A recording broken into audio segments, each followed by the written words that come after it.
Banyuwangi, malam itu, Jumat yang tenang berubah menjadi malam penuh ketegangan. Rombongan ulama muda karismatik Gus Ikdam Kholil, yang sedang dalam perjalanan menuju acara pengajian akbar di Banyuwangi, tiba-tiba dihentikan di tengah hutan Alas Purwo, sebuah kawasan yang lekat dengan kisah misteri dan aura mistik yang menebal di setiap rantingnya. Sekitar pukul 22.30 waktu Indonesia Barat, mobil putih rombongan itu melaju pelan menembus kabut tipis. Hanya suara jangkrik dan desau angin malam yang terdengar. Tiba-tiba, dari balik pepohonan gelap, muncul gerombolan pria bertato membawa obor dan senjata tajam. Mereka melangkah ke tengah jalan, membentuk barikade manusia di bawah cahaya bulan yang redup. Sopir sempat menekan rem mendadak, membuat para santri di dalam mobil terkejut. "Kiai, ada orang menghadang," ujar salah seorang santri dengan nada panik. Dalam suasana yang tegang itu, Gus Ikdam justru tetap tenang. Ia memejamkan mata sejenak, lalu membuka pintu mobil dengan langkah pasti. Dari wajahnya terpancar keteduhan yang menenangkan hati siapapun yang melihatnya. "Assalamualaikum, Le, malam-malam begini kenapa di jalan?" Ucapnya lembut, suaranya bergetar tapi penuh keyakinan. Preman yang berdiri paling depan, bertubuh besar, bertato di leher, dan dikenal warga dengan nama Rambo, menatap tajam. "Jangan banyak tanya, Kiai. Ini wilayah kami. Kalau mau lewat, bayar," katanya garang, suaranya membelah kesunyian. Beberapa santri terlihat ketakutan, sebagian berbisik pelan membaca doa. Namun Gus Ikdam hanya tersenyum kecil, lalu melangkah sedikit mendekat. "Kalau butuh uang, saya bantu sekadarnya. Tapi kalau yang dibutuhkan adalah tenang, izinkan saya bantu dengan doa," katanya lirih, tapi cukup untuk membuat Rambo terdiam beberapa detik. Gerombolan itu sempat menatap satu sama lain. Mereka tak menyangka ada orang yang berbicara dengan begitu lembut dalam situasi menegangkan. Salah satu anak buah Rambo berusaha menenangkan dirinya sendiri, tapi genggaman parang di tangannya justru makin kuat. "Kiai ini aneh," gumamnya pelan. Suasana semakin dramatis ketika angin malam berhembus kencang, membuat obor mereka bergetar dan memercikkan api kecil. Kabut semakin tebal. Di tengah suasana mencekam itu, Gus Ikdam duduk di atas batu besar di pinggir jalan, tanpa rasa takut sedikit pun. Ia menunduk, merogoh tas kecil, lalu mengeluarkan sebungkus roti dan sebotol air mineral. "Monggo, kita makan bareng dulu. Mungkin sampean belum sempat makan," katanya pelan. Tak ada yang menjawab, tapi mata Rambo mulai bergetar. Tatapan kerasnya perlahan luluh, entah karena lapar, lelah, atau karena kelembutan suara sang Gus. Dalam keheningan itu, suara takbir lirih terdengar dari bibir salah satu santri. Cahaya obor memantul di wajah Gus Ikdam yang teduh, membuat suasana seolah terselimuti cahaya iman di tengah gelapnya hutan. Beberapa detik kemudian, Rambo menurunkan parangnya. "Kenapa sampean gak takut sama kami?" tanyanya dengan suara yang lebih pelan. Gus Ikdam tersenyum, menatapnya penuh kasih. "Karena saya gak melihat musuh di depan saya. Saya cuma melihat saudara yang mungkin sedang tersesat jalannya." Malam itu, ketegangan tak berubah jadi kekerasan. Justru berubah menjadi awal dari sesuatu yang tak pernah diduga siapapun.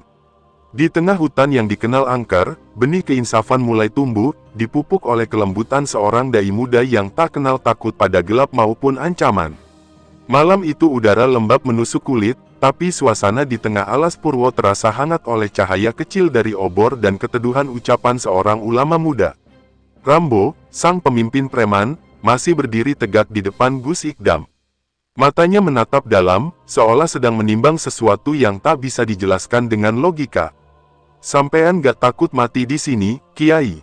tanyanya datar, tapi bergetar. Gus Ikdam menatapnya lembut, tanpa membalas dengan amarah. "Takut itu wajar, Le. Tapi yang lebih menakutkan dari mati adalah hidup tanpa arah." Kalimat itu meluncur begitu pelan, namun tajam seperti cahaya yang menembus kabut malam. Para santri yang sejak tadi tegang, perlahan merasa tenang. Hening yang panjang menguasai tempat itu, hanya terdengar suara dedaunan yang bergesekan di terpa angin. Tiba-tiba, salah satu anak buah Rambo, lelaki kurus dengan bekas luka di wajahnya, menjatuhkan parangnya. "Kiai, saya gak pernah dengar orang ngomong kayak gitu. Saya capek hidup kayak gini," katanya terbata. Tangannya gemetar, matanya berkaca-kaca. Teman-temannya menatap dengan bingung, seolah tak percaya bahwa orang yang paling kasar di antara mereka kini menangis. Rambo menatap anak buahnya itu, lalu memalingkan wajah. Ia mencoba menahan emosi, tapi dadanya naik turun cepat. "Kamu kenapa, Endro?" tanyanya keras. "Saya cuma pengen tenang, Bang," jawab Endro lirih. Kata-kata itu seolah menamparkan hati Rambo sendiri. Melihat suasana yang mulai luluh, Gus Ikdam melantunkan ayat pendek dengan suara yang dalam dan bergetar. "Fa'ina ma'al usri yusra, sesungguhnya bersama kesulitan ada kemudahan." Lantunan itu bergema di tengah rimba sunyi, seakan menyentuh hati siapapun yang mendengarnya. Angin berhenti berhembus, seolah seluruh hutan ikut mendengarkan ayat itu. Para preman yang semula berdiri tegang kini perlahan duduk di tanah. Beberapa menunduk, sebagian menutup wajah dengan tangan. "Kiai, saya dulu pernah ngaji waktu kecil," ucap salah satunya. "Tapi setelah orang tua saya meninggal, saya lari dari semuanya." Suaranya bergetar menahan tangis. "Tidak ada yang terlalu jauh untuk kembali," jawab Gus Ikdam dengan lirih. Ia meraih tangan pemuda itu dan menggenggamnya erat. "Yang penting, kamu mau balik. Allah itu maha penyayang, bukan maha pendendam." Kalimat itu membuat dada mereka sesak oleh rasa sesal. Air mata mulai menetes di pipi-pipi yang biasanya keras oleh amarah dan dendam. Tak lama, suara motor polisi terdengar dari kejauhan. Dua petugas Polsek Tegal Klimo datang setelah menerima laporan warga tentang adanya penyekatan jalan oleh sekelompok pria bersenjata. Tapi begitu tiba, mereka justru tertegun. Di depan mereka bukan adegan penangkapan atau perkelahian, melainkan sebuah lingkaran pengajian dadakan di tengah hutan. Yang tadinya mau merampok, malah duduk rapi dengar ceramah, ujar salah satu petugas dengan nada takjub. Ia lalu menunduk hormat pada Gus Ikdam yang sedang memimpin doa bersama. Tidak ada ketegangan, tidak ada teriakan. Hanya isak tangis dan suara doa yang menggetarkan hati. Malam itu, di tengah gelap dan sunyi alas Purwo, sebuah keajaiban kecil lahir. Bukan karena kehebatan kata-kata, tapi karena ketulusan hati. Seorang kiai muda menaklukkan amarah bukan dengan kekuatan, tapi dengan kasih. Dan di hadapan api obor yang mulai redup, nyala iman perlahan tumbuh dalam dada mereka yang dulu gelap oleh dosa dan alas Purwo, Banyuwangi, dini hari menjelang subuh, kabut tebal masih menyelimuti pepohonan tinggi di hutan paling misterius di ujung timur Pulau Jawa. Namun di tengah kegelapan itu, terdengar lantunan zikir lirih yang menggetarkan hati.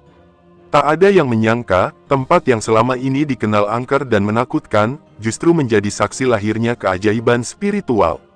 Rombongan Gus Ikdam Kholil, yang semula terjebak dalam ancaman gerombolan preman, kini duduk berdampingan dengan mereka. Tak ada lagi pisau teracung atau tatapan tajam. Yang tersisa hanya wajah-wajah lelah yang basah oleh air mata penyesalan. Api obor perlahan padam, digantikan cahaya lembut dari bulan yang menembus celah dedaunan.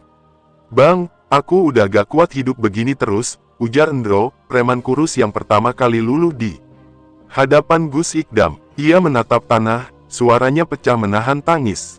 Rambo, sang pemimpin yang dikenal kejam dan disegani di wilayah selatan Banyuwangi, hanya diam. Tapi matanya bengkak, dan genggamannya di lutut tampak bergetar.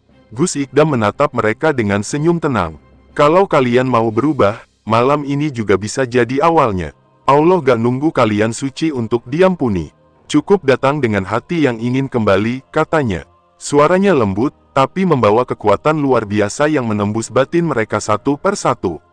Suasana hening, hingga Rambo perlahan mengangkat wajah. "Kiai, saya mau tobat," katanya serak. "Saya mau ikut sampean ngaji. Tapi, saya belum bisa ngapa-ngapain." Gus Ikdam menepuk bahunya dengan hangat. "Yang penting niatnya dulu, Le. Langkah pertama selalu berat, tapi Allah pasti bantu." Malam itu, di tengah hutan yang masih diselimuti aroma tanah basah, Rambo dan 7 anak buahnya mengucap 2 kalimat syahadat. Disaksikan para santri, aparat kepolisian, dan bahkan beberapa warga yang datang karena penasaran. "Asyhadu alla ilaha illallah, wa asyhadu anna Muhammadan Rasulullah," suara mereka serempak, terbata-bata, namun penuh keikhlasan. Air mata mengalir deras. Para santri memeluk mereka satu persatu. Bahkan petugas kepolisian yang bertugas malam itu tak mampu menahan haru. "Saya sudah 10 tahun dinas, baru kali ini lihat peristiwa seindah ini," ujar salah satu polisi dengan suara bergetar. Tak lama kemudian, Gus Ikdam memimpin doa bersama. Doa yang sederhana tapi penuh makna. Ia tidak meminta keselamatan untuk dirinya, melainkan memohon agar Allah menjaga hati para saudara barunya itu. Ya Allah, Engkau yang membolak-balikkan hati, tetapkanlah hati kami di jalan-Mu, ucapnya lirih. Semua yang hadir menunduk, sebagian menangis tanpa suara. Beberapa warga yang datang kemudian menyalakan ponsel mereka, merekam momen langka itu. Video berdurasi 2 menit yang memperlihatkan detik-detik Rambo dan kawan-kawan bersyahadat viral di media sosial dalam hitungan jam. Ribuan komentar membanjiri unggahan itu, sebagian besar menulis kalimat takbir dan doa. Di tempat yang dulu dianggap gelap, justru cahaya iman muncul paling terang, tulis salah satu netizen. Ya, malam itu Alas Purwo bukan lagi sekadar legenda mistis, tapi menjadi saksi perubahan 8 jiwa yang menemukan kembali arah hidupnya lewat kelembutan seorang kiai muda yang tak kenal takut pada malam dan kegelapan. Banyuwangi, fajar baru menyingsing di ufuk timur, membawa aroma embun yang segar dan hangat. Setelah malam panjang di hutan Alas Purwo yang penuh keajaiban, rombongan Gus Ikdam Kholil akhirnya tiba di lokasi pengajian akbar di lapangan Taman Blambangan, Banyuwangi. Waktu menunjukkan pukul 5.10 pagi, namun ribuan jamaah yang sudah menunggu sejak semalam tidak beranjak sedikit pun. Mereka menanti sosok dai muda yang dikenal penuh kasih dan kelembutan itu. Begitu mobil putih rombongan tiba, sorak takbir menggema. Allahu Akbar, Gus Ikdam rawuh, teriak jamaah dengan mata berbinar. Di antara mereka ada ibu-ibu yang meneteskan air mata haru, anak muda yang mengangkat ponsel untuk merekam, dan para santri kecil yang berdiri di barisan depan sambil melambai-lambaikan tangan. Gus Ikdam turun dengan wajah tenang, menyalami satu persatu panitia. Meski lelah tampak di wajahnya, senyum itu tak pernah hilang. Maaf, jamaahku semua, kami datang agak telat. Tapi insya Allah, Allah tidak pernah membuat kita terlambat untuk kebaikan, ucapnya membuka ceramah dengan nada lembut, disambut takbir menggema di udara pagi Banyuwangi. Dalam tausiahnya, Gus Ikdam tidak langsung menceritakan apa yang terjadi di Alas Purwo. Ia justru membuka dengan kisah sederhana tentang makna sabar dan rahasia rencana Tuhan. Kadang, Allah menghentikan langkah kita bukan untuk menjauhkan kita dari tujuan, tapi untuk mempertemukan kita dengan jiwa-jiwa yang perlu diselamatkan, katanya perlahan, suaranya dalam dan menenangkan. Kalimat itu sontak membuat ribuan jamaah terdiam. Sebagian menunduk, sebagian menitikkan air mata. Mereka tahu, kata-kata itu bukan sekadar nasihat, melainkan cerminan dari pengalaman nyata yang baru saja terjadi. Hati siapapun yang mendengarnya bergetar, seolah Allah sedang berbicara melalui lisan seorang hambanya yang tulus. Tak lama kemudian, di sisi panggung, terlihat Rambo dan 7 mantan preman berdiri dengan wajah malu-malu. Mereka mengenakan sarung dan kopiah putih sederhana. Panitia memberi mereka tempat duduk di barisan depan. Ketika Gus Ikdam menatap mereka dan tersenyum, suasana seketika pecah oleh tangis jamaah. Tak ada yang menyangka, para penjahat jalanan itu kini duduk di pengajian, menunduk penuh khusyuk. Saudara-saudara, lanjut Gus Ikdam, jangan pernah meremehkan siapapun. Kadang, di balik wajah keras seseorang, ada hati yang sangat ingin pulang. Dan tugas kita bukan menghukum, tapi membuka jalan pulang itu. Ucapannya membuat tepuk tangan dan takbir membahana. Banyak jamaah saling berpelukan, seolah merasakan cinta Tuhan turun bersama cahaya matahari pagi itu. Panitia menyebut, lebih dari 10.000 orang hadir dalam pengajian tersebut. Beberapa di antaranya datang dari luar kota setelah melihat video viral tentang pertobatan preman Alas Purwo yang sudah menyebar luas. Ini bukan sekadar pengajian, ini bukti bahwa dakwah penuh cinta bisa mengubah dunia, ujar Ustaz Hashim, ketua panitia acara, kepada wartawan. Media nasional pun mulai menyorot peristiwa itu. Tayangan video ceramah Gus Ikdam dan momen para mantan preman menunduk menangis tayang di beberapa stasiun televisi. Warganet membanjiri kolom komentar dengan doa dan pujian. Andai semua pendakwa seperti beliau, dunia akan lebih damai, tulis salah satu komentar yang mendapat ribuan tanda suka. Dan pagi itu, di antara sorak takbir, aroma kopi dari warung sekitar, dan cahaya matahari yang perlahan menembus pepohonan taman, sosok muda itu berdiri tegak. Dengan senyum yang teduh dan mata berkaca-kaca, Gus Ikdam membuktikan bahwa dakwah sejati tidak membutuhkan panggung megah, hanya hati yang tulus dan keberanian untuk mencintai sesama. Probolinggo, 2 minggu telah berlalu sejak peristiwa luar biasa di Alas Purwo mengguncang jagat maya dan media nasional. Namun getarannya belum padam. Kini, 8 mantan preman yang dulu menghadang rombongan Gus Ikdam, resmi tinggal di pesantren Zainul Hasan Genggong, pesantren besar tempat Gus Ikdam mengabdi dan berdakwah. Mereka datang bukan sebagai tamu, melainkan sebagai santri baru, dengan niat menata hidup dari awal. Suasana pondok di pagi hari terasa berbeda sejak kehadiran mereka. Rambo, yang dulunya ditakuti karena tatonya dan suara kerasnya, kini terlihat memegang sapu lidi, membersihkan halaman pesantren sambil bersenandung pelan. Dulu tangan ini cuma bisa mukul, sekarang rasanya bahagia kalau bisa bersih-bersih, ujarnya tersenyum saat ditemui wartawan lokal. Di ruang ngaji sore, Endro, preman kurus yang pertama kali luluh di hutan, kini duduk paling depan, mengeja huruf hijaiyah dengan terbata-bata. Sesekali para santri lain menepuk pundaknya memberi semangat. Saya malu, tapi saya senang. Ternyata ngaji itu menenangkan, katanya lirih. Ia menunduk, meneteskan air mata ketika berhasil membaca Alhamdulillahirabbil alamin dengan lancar untuk pertama kalinya. Gus Ikdam tidak memperlakukan mereka istimewa, namun memperlakukan mereka dengan kasih yang sama seperti santri lainnya.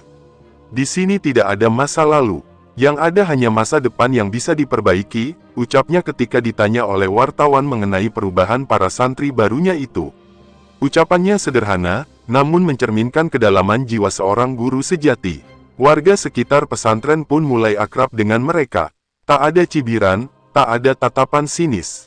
Justru, mereka sering diundang membantu kerja bakti atau menjaga keamanan lingkungan saat acara besar pesantren. Siapa sangka, dulu mereka nakut-nakutin orang. Sekarang malah bantu jaga lalu lintas kalau ada hal kiai, kata seorang warga sambil tertawa ringan. Perubahan itu membuat banyak orang sadar, bahwa tak ada hati yang benar-benar gelap jika cahaya diberi kesempatan untuk masuk. Beberapa kali, media nasional kembali menyorot perjalanan mereka. Bahkan sebuah lembaga sosial di Surabaya menawarkan pelatihan kerja bagi para santri eks-preman itu, agar kelak mereka bisa hidup mandiri setelah keluar dari pesantren. Dalam salah satu pengajian malam Jumat, Gus Ikdam berbicara di hadapan jamaah dengan suara pelan tapi tegas. Jangan pernah merasa paling suci. Allah bisa memuliakan siapapun yang mau berubah, bahkan dari titik paling gelap sekalipun, katanya. Jamaah yang hadir menunduk, banyak yang menitikkan air mata. Di antara barisan itu, Rambo menatap langit-langit masjid, bibirnya bergerak pelan melafazkan istighfar. Sebelum pengajian berakhir, Rambo mendekati Gus Ikdam dan mencium tangannya. Kalau dulu saya ketemu sampean bukan di hutan, mungkin saya gak akan sadar secepat itu, katanya lirih. Gus Ikdam menepuk bahunya. Setiap orang punya tempat dan waktu tersendiri untuk bertemu Allah. Kamu beruntung, karena Allah menunggumu di tempat yang paling gelap. Kini, kehidupan mereka berjalan tenang. Tak ada lagi obor dan parang di tangan mereka, yang ada hanya mushaf dan tasbih. Dari jalanan Alas Purwo hingga serambi pesantren, mereka telah menempuh perjalanan panjang, bukan sekadar berpindah tempat, tapi berpindah dari gelap menuju terang. Peristiwa ini menegaskan satu hal, bahwa keajaiban dakwah bukan hanya soal ceramah di panggung, tapi keberanian menatap manusia dengan cinta, bukan dengan penilaian. Dan dari sosok muda bernama Gus Ikdam, bangsa ini belajar, bahwa sejatinya keislaman bukan tentang siapa paling benar, melainkan siapa yang paling mau memaafkan dan menuntun sesama menuju cahaya.